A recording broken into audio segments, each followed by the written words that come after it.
Hello बच्चों, hope आपने part 1 cover कर लिया है। आज हम part 2 of current electricity discuss करने वाले हैं। तो कॉपी किताब खोल के बैठ जाइए।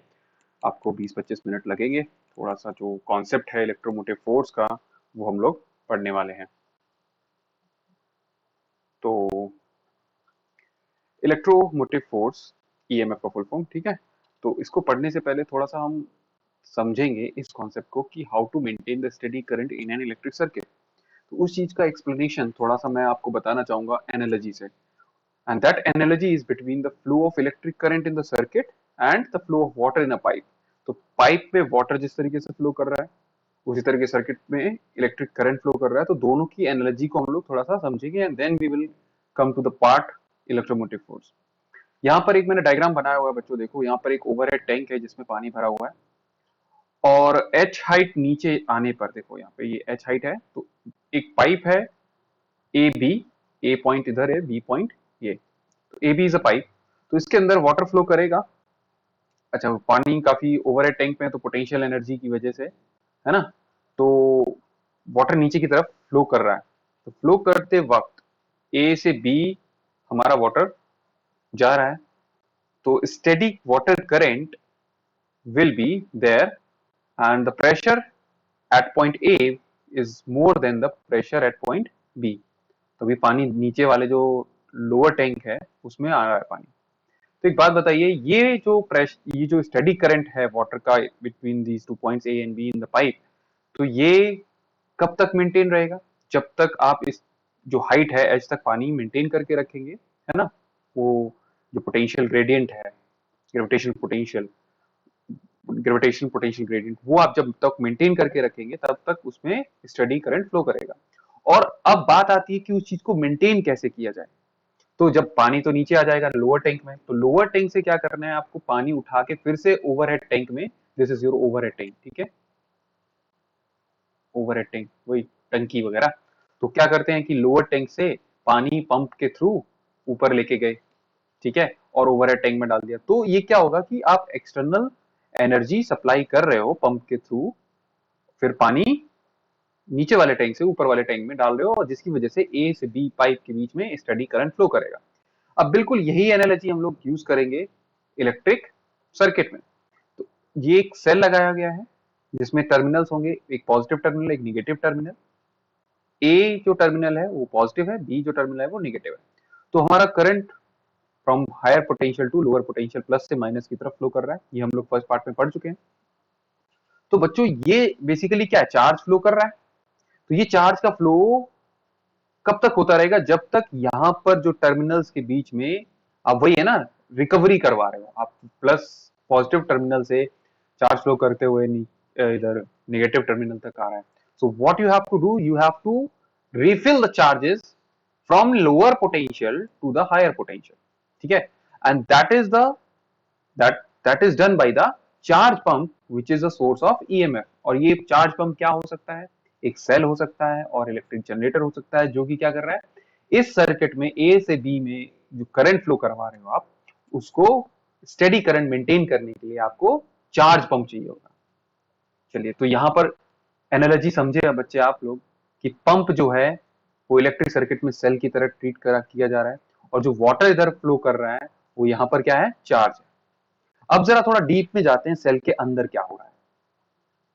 आइए देखिए, यहां पर मैंने दो टर्मिनल बनाए हैं, terminal A and terminal B of the cell. इसके बीच में क्या भरा होगा, इलेक्ट्रोलाइट, ठीक है। तो जब इलेक्ट्रोलाइट में अच्छा, इलेक्ट्रोलाइट में कौन कौन से चार्ज होंगे, positive charge and negative charge. तो पॉजिटिव चार्ज और negative charge of those electrolyte, जब कोई रिएक्शन होगी तो ये charges due to some force ये मोशन करेंगे। जो प्लस है चार्ज इलेक्ट्रोलाइट का, वो ए प्लेट की तरफ जा रहा है, ए टर्मिनल की तरफ जाएगा, नेगेटिव वाला बी की तरफ जाएगा। And this is done by the force which has the non-electrostatic origin be represented by Fn, ठीक है। तो जो इलेक्ट्रोलाइट के चार्ज होंगे वो चार्ज ए की तरफ जाएंगे, पॉजिटिव वाले, माइनस वाले बी की तरफ जा रहे हैं। By which force? A force that has the non electrostatic origin. उस फोर्स को हम लोग एफ एन से रिप्रेजेंट कर रहे हैं। तो जब ये चार्जेस टर्मिनल ए और बी टर्मिनल पर आ जाएंगे तो हमारा एक पोटेंशियल डिफरेंस क्रिएट हो जाएगा, ठीक है। और उस पोटेंशियल डिफरेंस के क्रिएट होने की वजह से करंट फ्लो स्टार्ट हो जाएगा। तो करंट का फ्लो, स्टेडी करंट फ्लो तभी होता है जब आपके चार्जेस जो हैं इलेक्ट्रोलाइट के, वो पुश किए जाते हैं terminal A and terminal B की तरफ। अच्छा, इन चार्जेस को फ्लो मतलब फोर्स लगेगा तो वर्क डन करेंगे आप, वर्क डन होगा इधर। तो work done can be defined as force into displacement, and what is the displacement? d is the displacement of the charge. ये देखिए d is the distance, d distance cover करेंगे, negative से positive की तरफ जा रहा होगा प्लस, और इधर से नेगेटिव वाला बी की तरफ आ रहा होगा। तो फोर्स की वर्क डन कितना निकालेंगे? Force F N multiplied by D. और इसी वर्क को अगर हम पर यूनिट चार्ज निकालें तो we define it as EMF represented as this जाई ई, ईएमएफ। तो work done per unit charge is defined as EMF. अब ये वर्क डन कौन सा वाला है वो हम अभी बात करेंगे। अच्छा, वर्क डन ये देखिए एक्सप्रेशन यहां पे रख दिया हमने, F N multiplied by D divide by Q किया, you will get the expression for E. And remember this thing, when the charges are accumulated at terminal A and B, यहां पर देखिए प्लस चार्ज एक्यूमुलेट हो जाएगा, यहाँ minus charge accumulate हो जाएगा, potential difference होगा। और because of this accumulation of charge एक अंदर इलेक्ट्रिक फील्ड भी, जो इलेक्ट्रिक फील्ड है वो सेटअप हो जाएगी। And because of that electric field there is a force which has a electrostatic origin Fe which is equal to Q times E। अच्छा, एक बच्चों याद रखना कि स्टेडी स्टेट में जब ये करंट फ्लो कर रहा है, ठीक है, तो स्टेडी स्टेट में जो चार्जेस हैं वो एक्यूमुलेट होना बंद हो जाएंगे, और तब हमारा जो फोर्स होगा Fn that will be equal to the electrostatic force, मतलब दोनों का मैग्नीट्यूड इक्वल हो जाएगा। तो होप ये चीज क्लियर हो गई होगी। इन स्टेडी स्टेट जो नॉन इलेक्ट्रोस्टैटिक ऑरिजिन फोर्स है, जो कि केमिकल रिएक्शंस की वजह से फोर्स लग रहा है उन चार्जेस पे, इलेक्ट्रोलाइट के जो आयंस हैं वो बराबर हो जाएगा इलेक्ट्रोस्टैटिक फोर्स के बराबर। अब हम डिफाइन कर रहे हैं यहां पर इलेक्ट्रोस्टैटिक फोर्स, इलेक्ट्रोमोटिव फोर्स।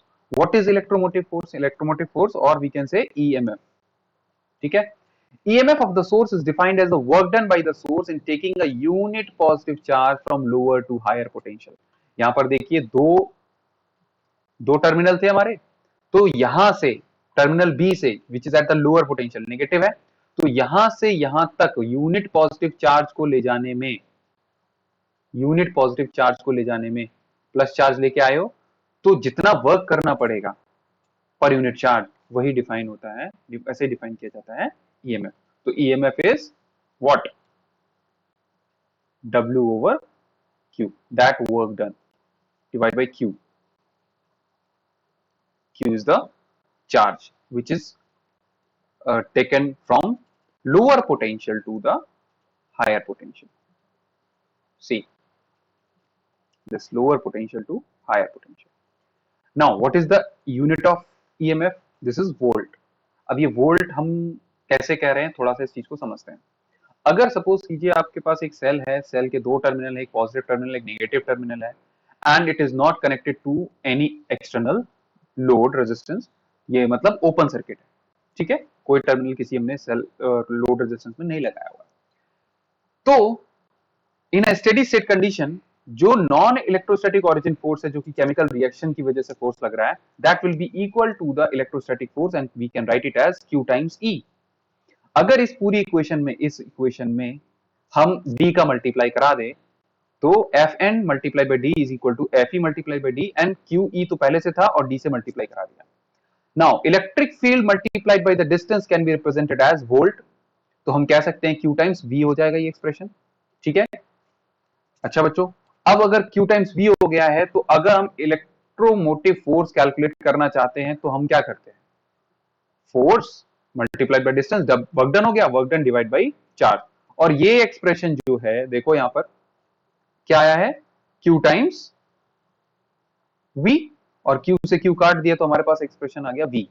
सो V पोटेंशियल डिफरेंस है, उसकी यूनिट क्या होगी? वोल्ट। तो ईएमएफ की भी यूनिट क्या होगी? वोल्ट। और ये चीज आपको होप क्लियर हो गई होगी। अच्छा, अगर ये ओपन सर्किट है तो जो ईएमएफ ऑफ द सेल होगा वो मैक्सिमम पोटेंशियल डिफरेंस होता है अक्रॉस द terminal. ये चीज याद रखना, if the cell is not connected to some external load resistance, तो वो बोला जाएगा ओपन सर्किट है, और ओपन सर्किट में जो ईएमएफ होगा सेल का, that is the V max across the potential difference, that is maximum potential difference across the terminal.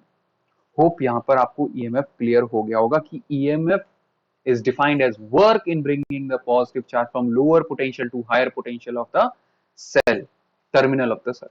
ठीक है, चलिए ये चीज क्लियर हो गई है. अब हम बात करते हैं ओम्स लॉ की. तो भैया ओम्स लॉ 1828 में 1828 में German physicist George Simon Ohm's ने एक स्टेटमेंट दिया था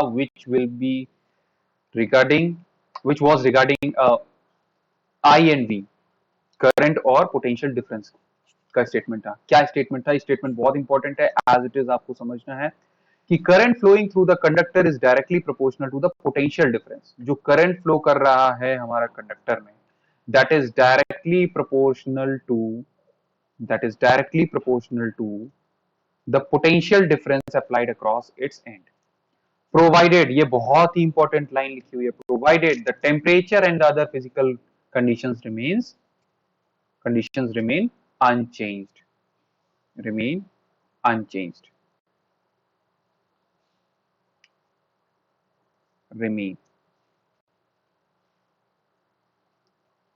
remain unchanged. तो बच्चों क्या कहा कि अगर हमारा कोई कंडक्टर लिया है, इस कंडक्टर में पोटेंशियल डिफरेंस इसके एंड्स के अक्रॉस में हमने V पोटेंशियल डिफरेंस दिया, तो इसमें करंट जो फ्लो करेगा वो directly proportional to the potential difference होगा. तो I is directly proportional to V. When we remove this proportionality sign, we will have a proportionality constant represented by 1 by R, and this 1 by R is called conductance of the conductor, and where R is called the resistance of the conductor. Hope ये चीज clear हो गई होगी. कुछ books क्या करती हैं कि ये स्टेटमेंट जो है उसको फिर ये लिख देती है कि V is proportional to I. This is a wrong statement. Potential difference is not dependent on the I. ठीक है, ये डिपेंडेंट क्वांटिटी नहीं, जो डिपेंडेंट क्वांटिटी है वो I है, तो I is proportional to V लिखेंगे स्टेटमेंट में. और हाँ, मैथमेटिकली आप ये कर सकते हो, फिर लोग ऐसे कर देते हैं कि हाँ आप प्रोपोर्शनलिटी साइन हटाओगे तो एक R कांस्टेंट ले दिया और V is equal to IR हो जाएगा. But I am doing it my way, that I is a dependent quantity on V. More is the potential difference, more is the current flowing through the conductor. So I is depending on the V. So I is proportional to V लिखेंगे, and then we will remove this proportionality sign. तो हम एक यहाँ पर constant लेके आएंगे 1 by R. And what is this 1 by R? We call it conductance. चलिए इतना आपको क्लियर हुआ. अब बात करते हैं, हाँ, तो रीअरेंज करने पर V को थोड़ा सा देखिए, V को अगर आप रीअरेंज करोगे तो V को रीअरेंज किया तो you will get V is equal to IR. ठीक है, यहां तक क्लियर हुआ. ओम्स लॉ स्टेटमेंट क्लियर हुआ, और ये प्रोपोर्शनलिटी साइन किस तरीके से ये एक्सप्रेशन बना V is equal to IR, क्योंकि इसी से हम लोग न्यूमेरिकल सॉल्व करेंगे. बहुत सारे प्रॉब्लम्स में हम लोग को V is equal to IR लगाना है. यहाँ पर एक बात याद रखिए, what is this R? R is called resistance of the conductor, and this the value of R is independent of V and I. क्योंकि अभी देखो मैंने बात बताई आपको कि 1 by R क्या है? कांस्टेंट है. तो अगर 1 by R कांस्टेंट है तो हम ये भी देखेंगे कि R भी क्या है? कांस्टेंट है. कांस्टेंट है कब? जब टेम्परेचर और अदर फिजिकल कंडीशन चेंज नहीं होंगी, वो हमेशा कांस्टेंट है. तो R हमारा कांस्टेंट रहेगा. Resistance of a conductor will be constant. तो इसकी वैल्यू V और I पर डिपेंड नहीं करती है, ऑल्दो फॉर्मूले में तो ये V ओवर I है. ठीक है, तो कंफ्यूज मत होना इस चीज को कि हाँ फॉर्मूले में लिखा है तो V डायरेक्टली प्रोपोर्शनल हो गया, I इनवर्सली प्रोपोर्शनल हो गया. ये चीज नहीं है. क्यों नहीं है? क्योंकि ध्यान से देखो, क्योंकि ये चीज कांस्टेंट है, प्रोपोर्शनलिटी कांस्टेंट है. बात यहाँ इंपॉर्टेंट ये है कि जो ये रेशियो रहता है V और I का, वो कांस्टेंट रहेगा. It will not depend on V और इंडिविजुअली I. ठीक है, V और I पे डिपेंड नहीं करेगा, बट ये जो रेशियो रहता है, वो रेशियो जो V और I का है वो हमेशा कांस्टेंट रहेगा. ठीक है, अगर हम यहां पर ग्राफ प्लॉट करें I और वर्सेस V, तो किसी भी इसका स्लोप अगर निकालें delta I divide by delta V, तो IV स्लोप इस तरीके से स्ट्रेट कर्व आता है. अगर ये स्ट्रेट कर्व है मतलब ये ओम्स लॉ को फॉलो कर रहा है. अब इस स्लोप का अगर हम इस कर्व का अगर स्लोप निकालें तो slope is equal to delta I over change in y axis divide by change in x axis. तो this will be written as 1 by R. तो 1 बाई आर स्लोप आ गया बच्चों, ठीक है। और अगर यही ग्राफ किसके किसके बीच में होता, I और V के बीच में, तो भी स्ट्रेट करवाता अगर ये ओम्स लॉ को फॉलो कर रहा है। और इन दैट केस बच्चों, इन दैट केस अगर हम स्लोप निकालते हैं, ठीक है, स्लोप यहाँ पर थीटा निकालते तो change in Y delta V, X axis में आई रिप्रेजेंट कर रहे हैं, तो स्लोप इज इक्वल टू फिर आपका होता tan theta which is equal to delta V over delta I which will give you the R. तो इस टाइम पर स्लोप डायरेक्टली प्रोपोर्शनल होता है रेजिस्टेंस के, और यहां पर जो स्लोप है इनवर्सली प्रोपोर्शनल है रेजिस्टेंस के, अगर हमारा प्लॉट आई वर्सेस वी का है, और अगर वी वर्सेस आई में है तो आर के प्रोपोर्शनल होगा स्लोप। तो ये अभी हम क्वेश्चंस करेंगे जब, तो इस चीज को हम लोग यूज करेंगे कि स्लोप देखना है कर्व का, और उससे हम रेजिस्टेंस बताएंगे कि कौन सा जो मटेरियल है वो हाई रेजिस्टेंस का है और लो रेजिस्टेंस का है। अब यहाँ पर जो वर्ड आया है हमारा, ये प्रोपोर्शनलिटी कांस्टेंट में आर, तो इस आर को कैसे डिफाइन करोगे, चलिए ध्यान से देखिए, how you will define R. So what is R? Resistance of a conductor, R is the resistance, ठीक है। Resistance of a conductor is a property by virtue of which it opposes the flow of charge through it. ये वो property है एक conductor की जिसकी वजह से कंडक्टर में जो करंट फ्लो कर रहा है उसको अपोज करता है, ठीक है। ये प्रॉपर्टी उसको अपोज करती है, फ्लो ऑफ करंट को, ठीक है। As the R increases current decreases, current को अपोज कर रहा है तो करंट डिक्रीज होगा, लेकिन कब? For a given value of v, क्योंकि आप जरा ध्यान से देखिए, अगर हम R निकाल रहे हैं तो V बाई आई कर रहे हैं, अगर हमने इसको कांस्टेंट मान लिया, इसको फिक्स कर लिया, ध्यान से देखिए, R को अगर हमने फिक्स कर लिया, ठीक है, तो इनवर्स रिलेशन हो जाएगा किसके बीच में, I और R के बीच में। अगर I आप R आपका बढ़ाओगे तो I कम होगा, ठीक है। ये चीज है इधर, ये जो नोट पॉइंट है ये कह रहा है कि R इंक्रीजेस देन, तो बेसिकली ये क्या कर रहा है, रेजिस्टेंस इंक्रीज कर रहा है तो करंट को अपोज कर रहा है। होप ये क्लियर हो गया होगा आपको, डेफिनेशन समझ में आ गई होगी। It is a property of a conductor by virtue of which it opposes the flow of charges through it. Now what is the unit of resistance? Resistance की यूनिट होती है ओम, ये सर के नाम पे आया है, जॉर्ज साइमन ओम के नाम पे है, ठीक है।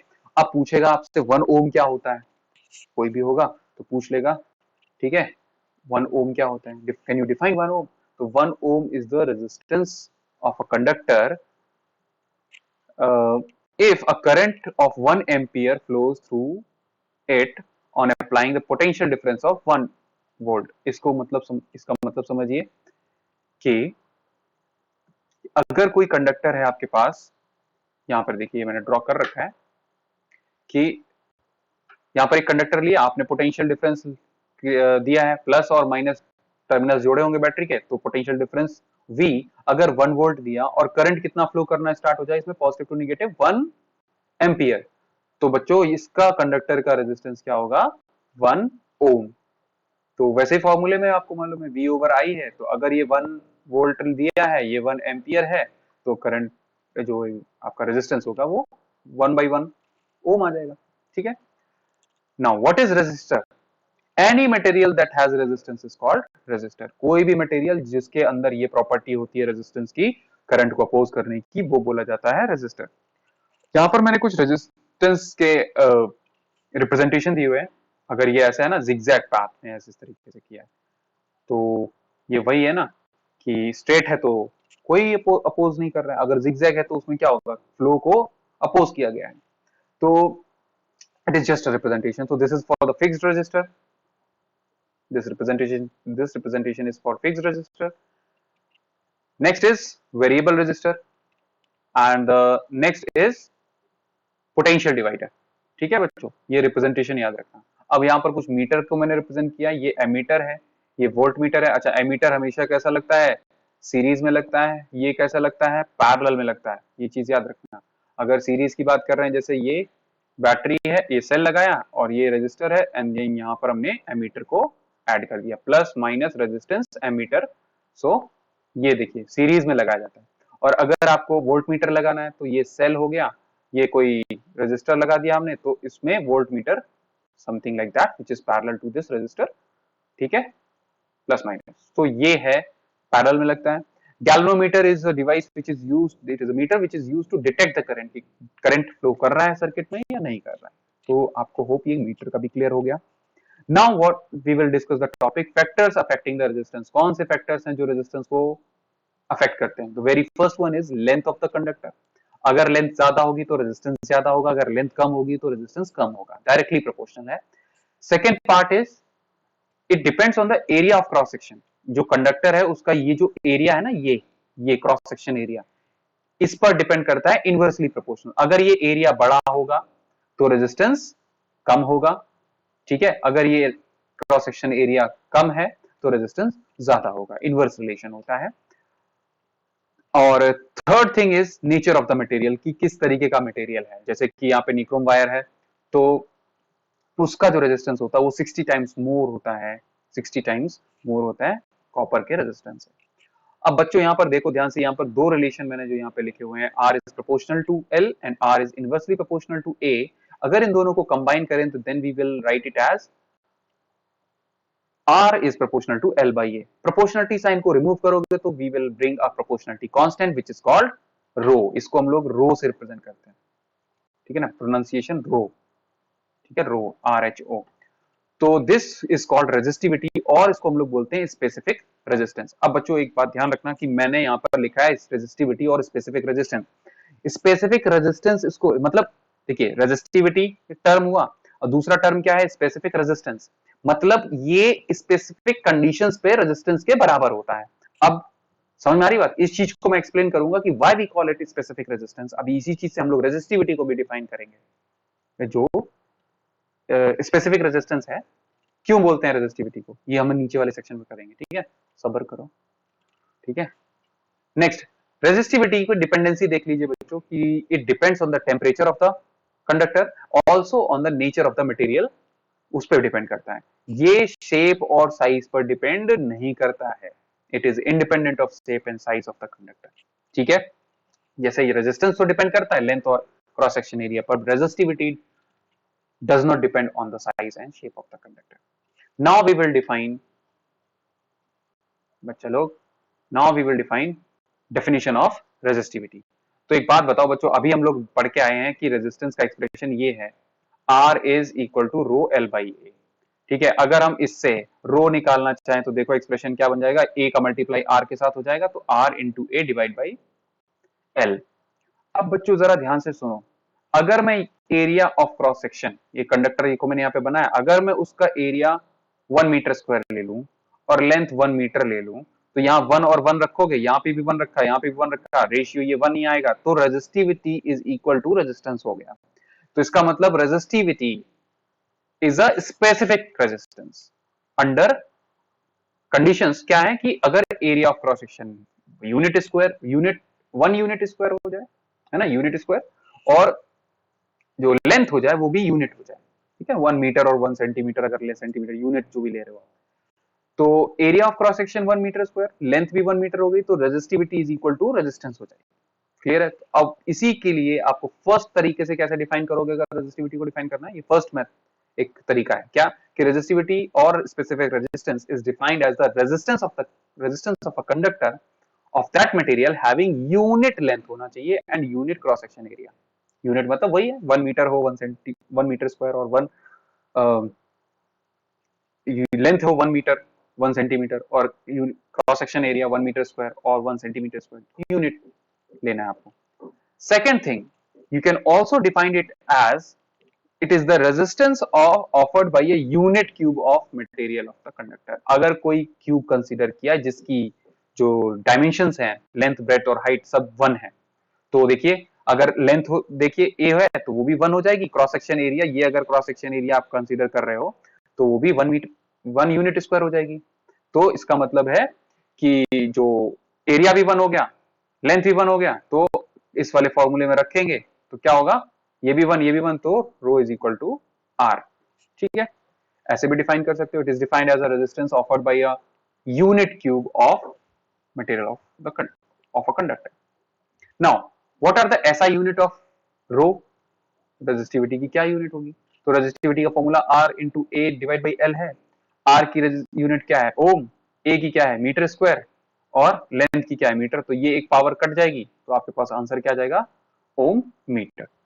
होप यहां तक आपको क्लियर हो गया होगा। हमने ईएमएफ पढ़ा, देखिए EMF and then electromotive force की क्या फॉर्मूला है, इट इज द मैक्सिमम कब होता है ओपन सर्किट में, ओम्स लॉ के बारे में पढ़ा, प्लॉट किस तरीके से करते हैं, ठीक है, उसका स्ट्रेट करवाता है अगर वो ओम्स लॉ फॉलो कर रहा है कंडक्टर, और स्लोप के बारे में डिस्कस किया, रेजिस्टेंस के बारे में डिस्कस किया, यूनिट ऑफ रेजिस्टेंस, ठीक है, resistors and their representation, factors कौन कौन से हैं, और रेजिस्टिविटी के बारे में हमने उसकी यूनिट और उसको कैसे डिफाइन करना है उसके बारे में पढ़ा।